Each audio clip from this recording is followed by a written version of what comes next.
there's a chance every single crackpot that Donald Trump so far has nominated to be in his cabinet or to run HHS or all these different agencies will get through.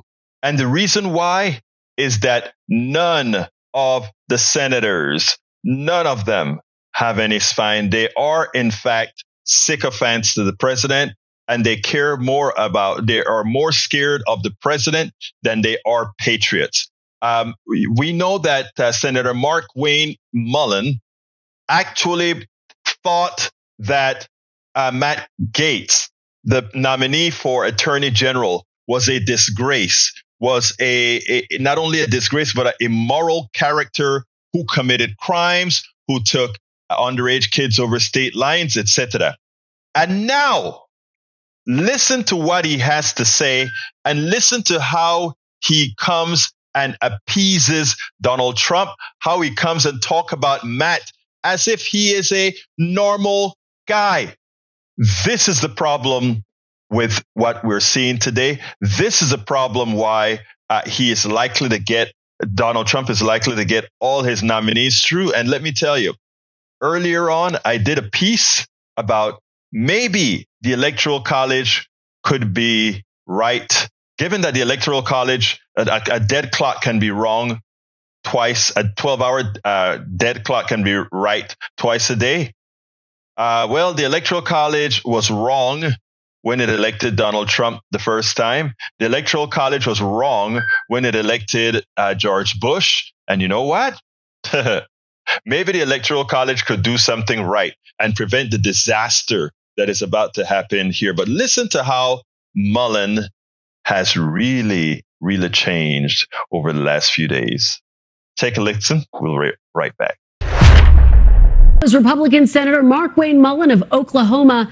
Senator Mullin, welcome to Meet the Press. Thanks for having me on, Kristen. Well, thank you for being here. I want to start with former Florida Congressman Matt Gaetz, who, of course, President-elect Trump, as we just said, announced this week was his pick for Attorney General. You have said you trust Mr. Trump's decision-making in naming Gaetz, but you have been critical of Gaetz as well. Here's a little bit of what you've had to say. We had all seen the videos he was showing on the House floor that all of us had walked away of the girls that he had slept with. And he walked up to me as Chris, now Governor Chris, he said, man, she's a fine, and you can put the B word in place there. This is the type of individual Matt Gaetz is. So, Senator, you clearly have questions about Matt Gaetz's character, but do you believe that Matt Gaetz is qualified to serve as Attorney General? There's no question that Matt Gaetz and I have had our differences, and that's no secret. Moving forward, I do respect President Trump's the right to appoint these individuals, but underneath Article 2, Section 2, Congress has to advise and consent, and Matt Gaetz is going to go through the same scrutiny as every other individual, and I'm going to give him a fair shot, just like every individual. And at the end of the day, the Senate has to confirm him. I do think it's a very, very tough role. I've got a tough situation that I've got to set my personal opinions, and they're really not opinions. I got to set my personal situation with Matt to the side and look at the facts. If he's qualified, he's qualified. I be quite frank, I didn't even know he was an attorney until after he was appointed Attorney General, and I had to do my research on him. And I know that's crazy because I served with him, but I just never did the dig to find out actually his actual degree, what it was in. Well, and speaking of digging into his background, the House Ethics Committee was about to release the findings of its investigation into allegations of misconduct by former Congressman Gaetz. Of course, he abruptly resigned before that could happen. A number of your colleagues, including members of the Senate Judiciary Committee, have said they would like to see that report. Should the House Ethics Committee release that report, Senator? Absolutely, and I believe the Senate should have access to that. Now, should it be released to the public or not? That's I guess that will be part of the negotiations, but that should be definitely part of our decision making. Once again, I go back to it in Article 2, Section 2 in the Constitution. The Senate has to advise and consent these individuals. And in that process, we're going to give Matt Gaetz the same chances we'll give all President Trump's nominees. And by the way, I do believe that President Trump has the ability to pick some really, really good people. You can see why he's been successful in business, why he was successful in running his campaign. because he surrounds himself with the right people. So I have no doubt that President Trump believes that Matt Gaetz is the right person to do the right job.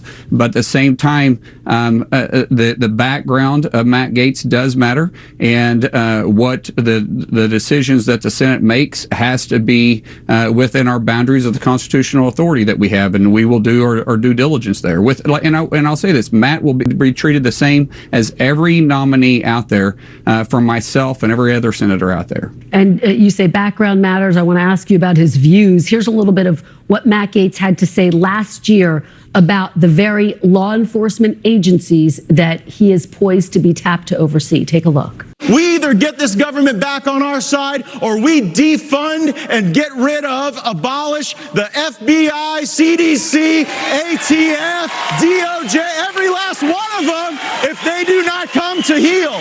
Senator, do you support getting rid of the FBI, the DOJ under any circumstances? No, I actually agree with what Matt was saying there. As hard as that is for me to say that, I actually agree with him, because what he's saying is that they were either come to the side of the American people and quit playing politics. The DOJ and the FBI has been politicized. There's no question about it. We've seen what they've done to President Trump. We've seen the attacks that they continue to go after him with. The DOJ is 100% weaponized. You saw the FBI and the fake Russia hoax. You saw the FBI shielding the Biden family. Well, and worth noting, of course, Hunter Biden has now been convicted on federal charges. The charges that were brought against President-elect Trump were brought by... Absolutely, yes, to get there. Let me ask you broadly, though, do you support the president-elect telling his attorney general to prosecute, to go after people he considers to be his political enemies? The president didn't say that. That's being taken completely out of context. And President Trump hasn't been the one that weaponized the DOJ to go after his political enemies. President Trump did not do that when he was in office the first 4 years. He could have clearly done that against the Clintons if he wanted to. He didn't. Who did weaponize the DOJ was the Biden administration. We saw them continuously going after President Trump. Senator, it's worth noting there's absolutely no evidence that President Biden had anything to do with the federal charges brought against President-elect Trump. Now, can you believe that? Does that make any sense? You have to sit back, and these are grown men. And Donald Trump is an inept, immoral criminal. And these guys acquiesce to everything that he wants, everything that he does. And it's not like he won this electoral landslide where people are going to love him. The fact of the matter is, folks, a lot of people didn't vote. A lot of people didn't vote. Are you willing to destroy the country out of your fears?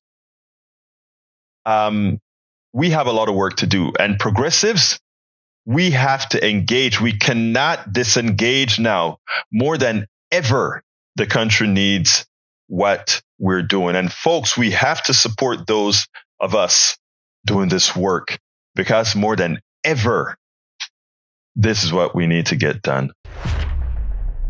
We spend a lot of time deconstructing the news, trying to parse it into a form that everybody can understand. We try to find those little nitpicks where it flies above the fray, etc.